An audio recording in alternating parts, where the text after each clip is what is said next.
Hello everybody and welcome to another video. This video is a little bit different today. I'm actually going to be talking about something that I'm doing in 2025 or that I'm planning to do, and I've been reflecting a lot about it, and I wanted to record this first before I recorded my 2025 planner plans because it was triggered by the whole hubbub surrounding the 2025 planner release season that is currently happening.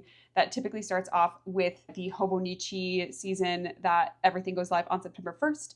This has been on my mind for a little while, and what we're going to be doing in 2025 is going to be the Unhauled year, and here's why.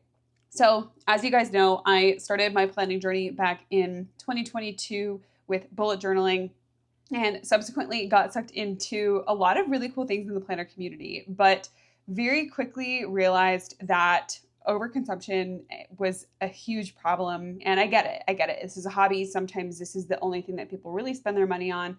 And I've been caught up in this too. So I'm not immune to this, and I haven't been immune to this, but I feel like it almost causes more problems than it solves. And when does the line between a hobby that should bring you joy, that should bring something positive into your life, start to blur into now something that becomes a stressor? This is something that I wanted to reflect on, and was talking with KB Planned because there was a video that I was watching on YouTube. I don't remember which one it was. Full stop. I am not somebody that loves Hobonichi. I'm not a Hobonichi person. I do like my cousin, although I cut it down. I did like the paper. I like the setup. It served the purpose for the 6 months that I used it, but I'm not going to use the whole thing. Realistically speaking, though, I love watching planning videos, planner unboxing videos. I love sharing other people's excitement. But I was watching a video on someone's channel, and they said something in the video that made me snap. And I don't know how else to describe it. But they were showing the first 2 books that they ordered from Sterling Inc., in addition to some of the other things that they ordered from Hobonichi. And they very casually said, I don't know what I'm actually going to use yet, but I'm just ordering everything that I think I might like, and then I'll figure it out as I go. And something about that really triggered me. Now, it's none of my business what people do with their money. If somebody wants to spend their money on something like this and buy 10 different planners and test them out and see what works, then go for it. I mean, I've certainly put a lot of money into the hobby myself. I have lots of different covers. I have various ring planner covers. I have various bound book covers. I've got loads and loads of stickers and washi tape, and I've invested in fountain pens and fountain pen inks and dabbled in a little bit of everything. So I'm definitely, again, not immune to this, but as I'm reflecting on what I want to do for 2025, it's building off of something that I wanted to focus on in 2024, which was more intention and less consumption. So in 2024, this year, I started tracking my spending on a weekly basis just so I could see where I am. And I noticed very quickly that one of my big spending areas was stationery. And I don't think I realized how high that category had gotten until I started actually looking at those numbers and seeing what I was impulse purchasing, because everybody's always dropping new things and new releases. And there's a couple shops that I love, and I love supporting them, and I love supporting small businesses, but I would purchase from them more things when I still have a box full of things that I also got from their shop. And in my head, I'm wondering, why am I purchasing more when I haven't even used what I have? Very confused. So what we're planning to do in 2025, and after watching that YouTube video that triggered me, I was talking with a couple other people on Instagram, talking with ADH Done, talking with KB Planned, and I decided that I want to do not just a stationary no spend in 2025, but a year of no personal spending. Now, there are obviously going to be some exceptions to this. What I'm going to be talking about today is what are the areas that I'm not going to be spending on, why it is that I want to actually do this, and why it's not actually a random decision. It's something that I've been ruminating on and marinating in and thinking about for a long time. And then also share what are the realistic exceptions to this that I'm going to proactively plan for, because I know that going full stop cold turkey is not going to be realistic. First, let me go ahead and talk about my why. So The year of no personal spending is obviously a level up from just like a specific category no spend or doing the occasional no spend month, which I have been doing over the course of 2024. And it was inspired by the Fit Financial on Instagram, where she was sharing her story about how doing the year of no personal spending really challenged her to turn inward and identify why she felt she needed to spend money on things, especially impulsively, that didn't really actually bring her any joy or contentment. And so that is something that was really interesting to me. And that also led into going into 2024, trying to find more contentment versus overconsumption, which is why I did start tracking my spending and just logging those things. It'll be really nice because I'll actually be able to have the data from 2024 to compare to the 2025 year, so I can see how effective I'm actually at upholding the standards I am planning on setting for myself. Another big reason is I really want to challenge myself to find more contentment, to find more peace in what I already have. And I'm really sick of the FOMO that I talk myself into experiencing when it comes to stationery content on Instagram and YouTube. And I think there has been a shift in the community where people are starting to recognize that things do sometimes get a little bit out of hand. Like, there's spending money on a hobby that you love, and then there's going overboard. And I think that a lot of people do tend to go overboard. So this project of the Unhauled year is meant to really focus on finding contentment and joy and gratitude in the things that I currently have. And I also want to recognize that I am very privileged to be able to do this, that I feel like I already have enough around me, that I don't need to add more. Realistically speaking, I have more than what I need. So this is very clearly a privileged opportunity that I'm getting to take. But I also thought it would be a great opportunity to reflect on the overconsumption with just things in general and really evaluating what it is that you value spending your money on. This is interesting because it's a spin-off of what I do with a lot of my clients, right? We talk about where they're willing to say no to themselves in order to say yes when it comes to optimizing their hormone health and their metabolic health, and building new strategies around fitness and around nutrition, and shifting their mindset around things like constantly ordering out from DoorDash and binging on food and skipping the gym, right? Where are we willing to say no to ourselves in order to say yes to a higher level of existence that we want for ourselves? And so I think it's just really interesting that this kind of builds on what I already talk a lot about with my clients in my work day to day as an online fitness and nutrition coach who specializes in hormones, metabolism, and gut health. An additional why is I want to try to identify where I might be feeling a lack of self-worth and where that tendency to maybe impulse spend in certain areas falsely fills that gap. This is something that I'll continue to explore and work on in therapy, but I think this is a practical application of that journey, and so I'm really excited for that. And then also, as my business continues to grow and evolve and change, I just want to be mindful of avoiding lifestyle creep and that I'm using my financial resources wisely. In addition, I want to show that you can be intentional with your hobbies and the things that you engage in without having to have all of the things at your disposal in order to effectively participate. You don't have to qualify yourself by the things that you own or the activewear that you have to participate in things like fitness and things like planning and things like what, insert your specific hobby here. There's not a specific set of things that you have to check all these boxes for, that you have to actually tangibly own in order to participate in something and enjoy it to its fullest extent. And then in addition, this is going to, I think, be a really beneficial opportunity for me to manage my ADHD and my tendency to hyperfixate on things and then overconsume and impulse spend as a result of that hyperfixation. So what are the areas in which I want to reduce my personal spending next year? And then what are the exceptions to those categories? So obviously stationery and clothes are two of the big areas.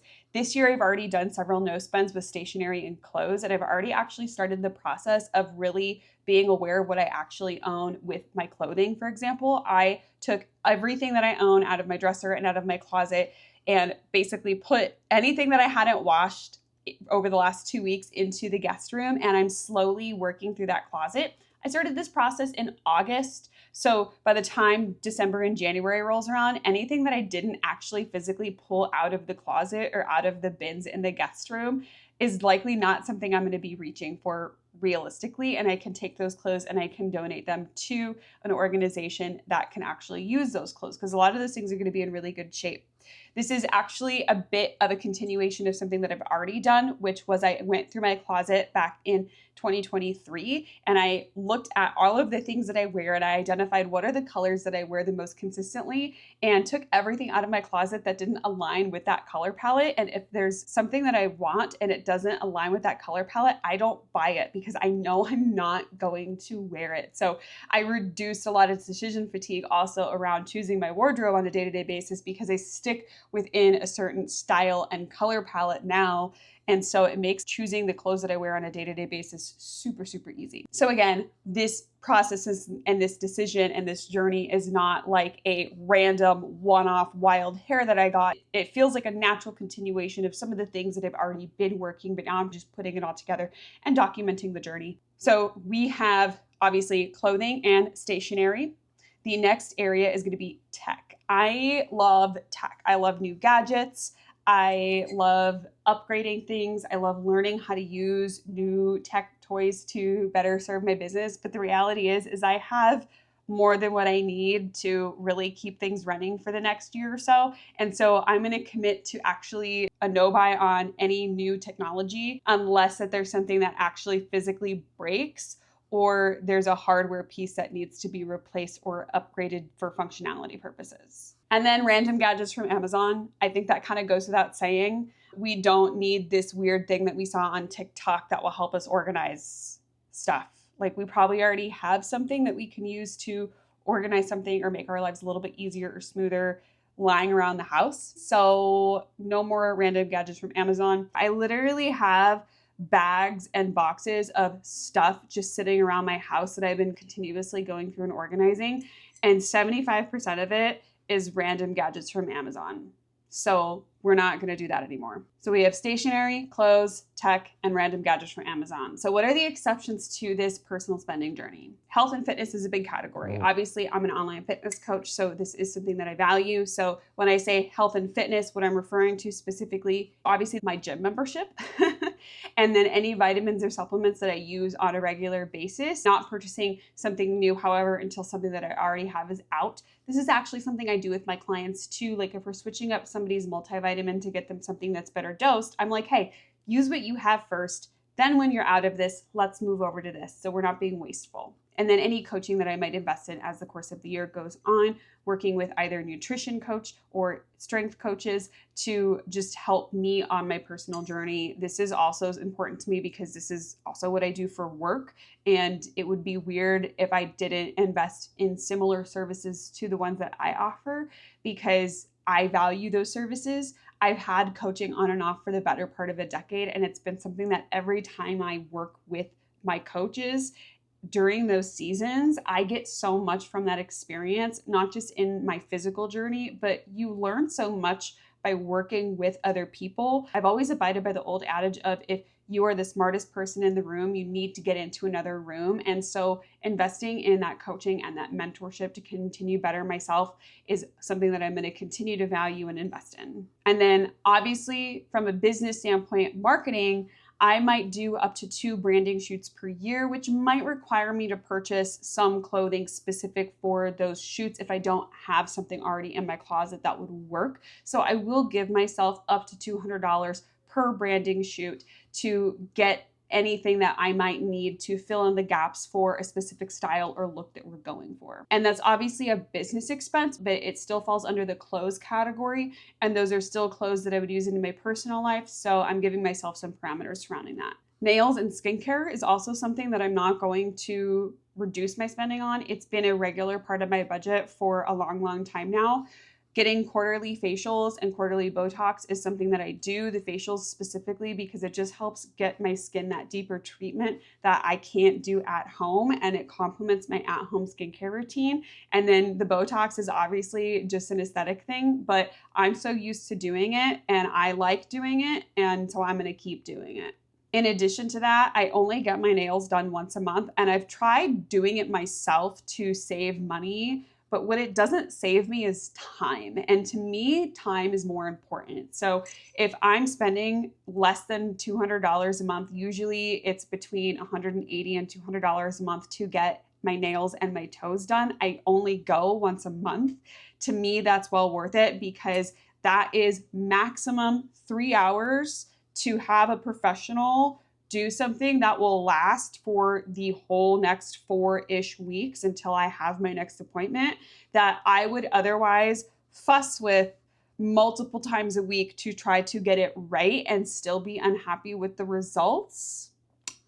That's just not worth it to me. So the investment in still getting my nails and toes done by a professional is more so the time saved, because for me, time is money. Time is a resource that I don't have a lot of, and so I have to leverage my time very, very effectively. In addition to that, any body work like chiropractic care and massage is not going to be included in the no spend, especially because those are things that I can submit to my insurance for reimbursement. So I actually don't end up spending any money on those at the end of the day. I usually break even and it ends up being a wash. In addition to this, some people might say, well, books. And I'm like, I haven't gone really to the bookstore to buy a lot of books in a long time. I do have bookshelves at home, but I don't really plan to purchase more books anytime soon. And it's not really a huge area of spending for me anyway, so it's not something that I feel the need to manage. And then travel expenses and special occasions. I do travel about 9 to 10 times a year for various things. So any travel expenses, again, these are things that I do put on my business credit card, so they become mostly tax write-offs anyway, but I'm still going to try to be mindful of my travel spending. But for example, if I'm traveling for work, but I also happen to be traveling with a friend and we decide we want to go get a pedicure, I'm not going to say no. Because realistically, that only happens once or twice a year, if that. And then this next year in 2025, my brother is getting married. I am going to be the maid of honor in the wedding. And so I might need to purchase things related to those special occasions. However, I will always look and see if there's something that I already have first that I own before deciding is there something specific that I need to buy. But I will be needing to set aside money for things like the bachelorette, the bridal shower, purchasing my bridesmaid's dress, paying for hair and makeup, things like that.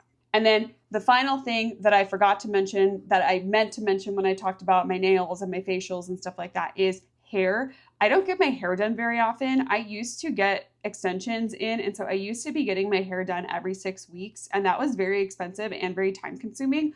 Although I could work while I was at the salon, so the time wasn't as big of a deal. But now that my hair has really grown out, I really only need a couple of haircuts a year just to keep the dead ends from getting too excessive and just to make sure that I keep a nice shape to my hair. But I don't dye my hair anymore. I don't do any kind of chemical treatments to it.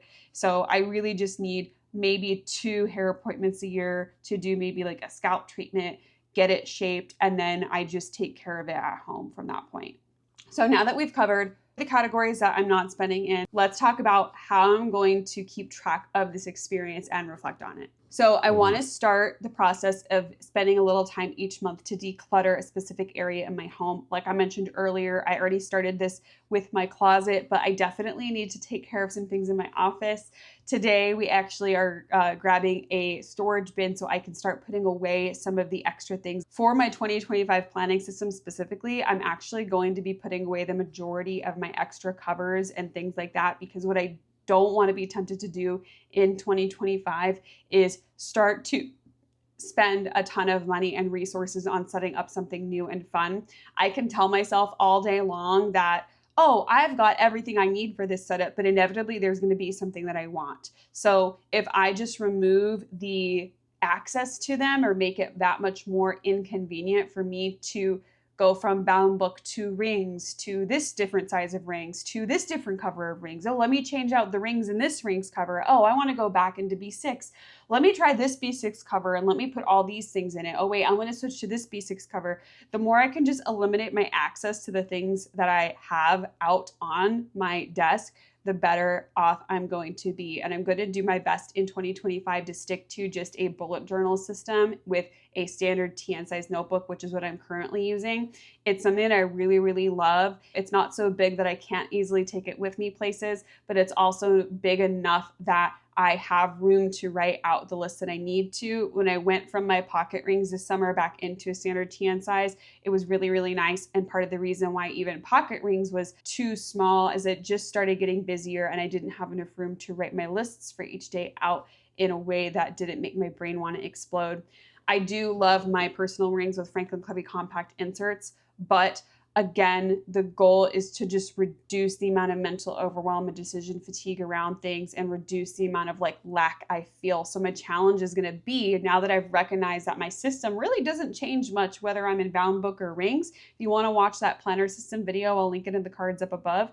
It doesn't matter if I'm in bound book or rings, so why should I need to switch into it? So I am going to challenge myself to put it away. I'm not saying that I won't be able to reach for those things, but if I do switch into those things, it's going to be with a very clear understanding of you will use the resources that you already own. You are not buying anything new because you already have more than you need to set things up in a way that's effective. Doing some monthly decluttering in the office with the bookshelves and the drawers and cleaning up the office is going to be a huge piece of this. I'm also going to keep continuing my weekly spending log. I already am going to be this weekend purchasing a Passport weekly insert, the same as what I'm using right now to track my spending, because that just fits into the back cover of my planner. So while I might use multiple bound books over the course of the year, that one planner will house 6 months of data when it comes to my spending, because the Sterling Ink Passport weekly notebooks are split into 2 different booklets. And the reason why I'm not purchasing the TN size is because I am aware that I might not stay in the TN size all year long. I might pull out one of my other books to get into a different size or get into rings. And I don't want to have to worry about migrating that information back and forth. So we're going to keep using that weekly spending log. In addition to this, I am going to start doing some cash budgeting, which is not something I've done in the past. But for those quarterly expenses like massages, facials, Botox, my monthly expenses for nails, setting aside cash for those, because I know about what those cost over the course of the year. I might even be able to save in advance for the remainder of the year for those expenses and then turn to saving for other experiences or things that I want to save money for. And then on top of this, I'm also going to recognize the fact that I still will have FOMO and I still will want to impulse purchase things. So what I plan to keep in my Apple Notes is a list of things that I wanted to purchase. So not only just the item, but how much it is, and then be able to reflect at the end of the month on all of the things that I didn't buy. And I think that that sort of opposite of my spending log is actually going to be a really cool thing. And I'm really interested to see how maybe month over month, the amount of things that I feel like I need to purchase starts to reduce. And that might be something that I even start here in the fourth quarter of 2024, so I can see how that realistically functions before we get into 2025. So let me know, do you think I'm insane, or are you looking forward to some of this content around just being more aware and intentional with spending and with planning, and not just with stationery, but just as a concept as a whole? I feel like, it's really important to reflect on why we don't always necessarily need the next best thing, so we can just be more intentional with where we're putting our energy and our efforts and our resources. And I want to know, what questions do you have for me on this whole process? Because I would love to be able to answer those questions in the monthly update videos that I plan to do once this journey gets fully underway. So thank you guys so much for being here. If you stay till the end, you are absolutely a rock star. If you are not already subscribed to the channel, I would love to hit that subscribe button down below. I wonder if we could make it 2,000 subscribers before the end of 2024. We'll see how that goes. Thank you guys so much for being here, and I will catch you on the next one.